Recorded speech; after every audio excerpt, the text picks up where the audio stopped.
Assalamualaikum warahmatullahi wabarakatuh. Hai everyone. Pada kesempatan kali ini, izinkan saya beserta teman saya Zahratul Muna untuk menyajikan hasil analisis kami mengenai putusan Pengadilan Tata Usaha Negara dengan nomor surat 14-G-2021-PT-UN-BNA yang diampu oleh Ibu Dr. Eli Darsari, SHMH.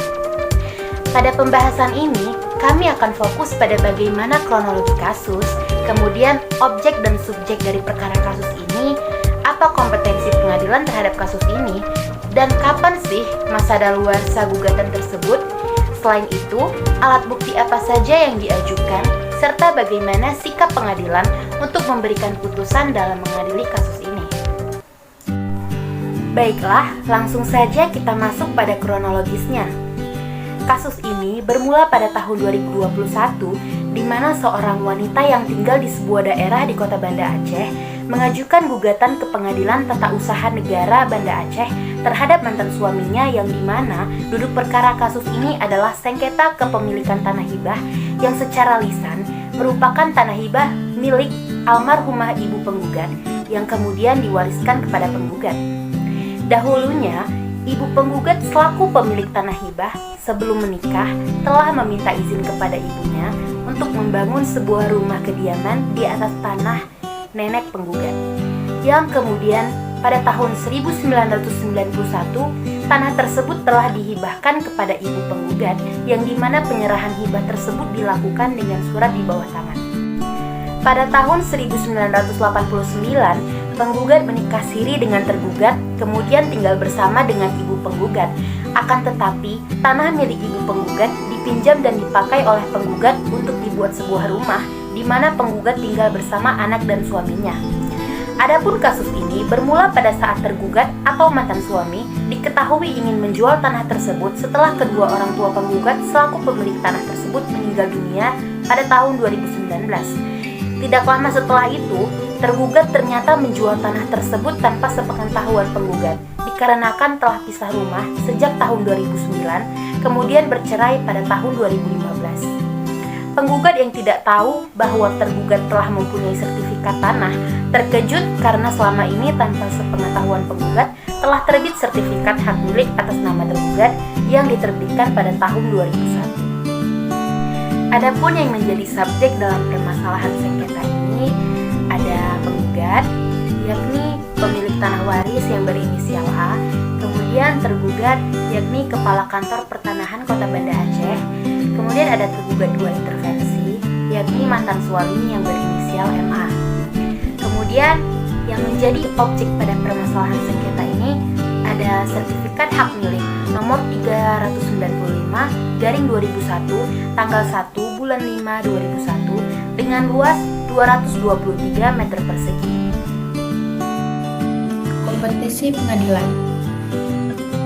Putusan tergugat tersebut dapat dijadikan objek sengketa pada Pengadilan Tata Usaha Negara Banda Aceh dengan alasan-alasan sebagai berikut. Yang pertama, keputusan tergugat yang menjadi objek sengketa adalah merupakan penetapan yang tertulis.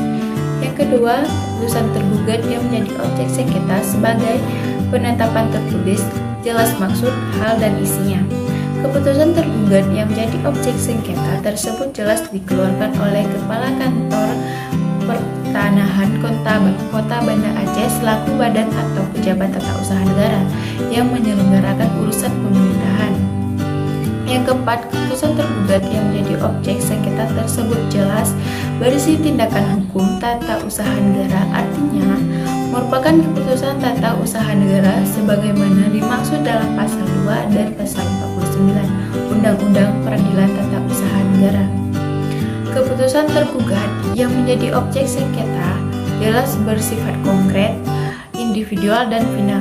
Bersifat konkret dan individual artinya tidak bersifat umum dan abstrak, karena jelas pihak yang dituju atau terkena oleh keputusan tersebut yakni penggugat. Sedangkan bersifat final karena keputusan tersebut tidak lagi memerlukan persetujuan dari instansasinya sehingga sudah bersifat definitif dan sudah menimbulkan akibat hukum. Daluarsa dari gugatan ini adalah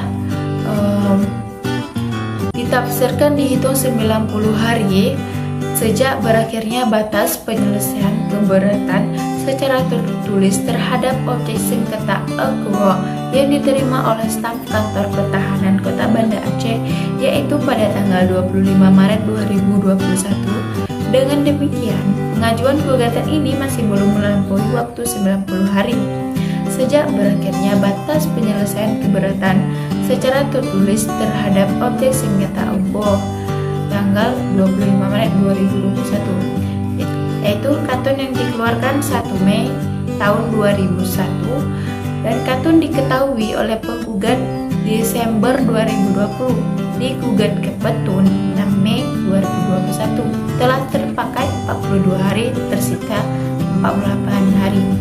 Alat bukti dalam kasus ini sertifikat hak milik tanah atas nama, yaitu nama tergugat yang inisialnya MA. Keputusan yang diberikan oleh Pengadilan Tata Usaha Negara mengabulkan gugatan penggugat untuk seluruhnya, menyatakan batal sertifikat hak milik nomor 395/2001 tanggal 1 bulan 5 2001 dengan luas 223 meter kubik dan mewajibkan tergugat untuk mencabut sertifikat hak milik nomor 395/2001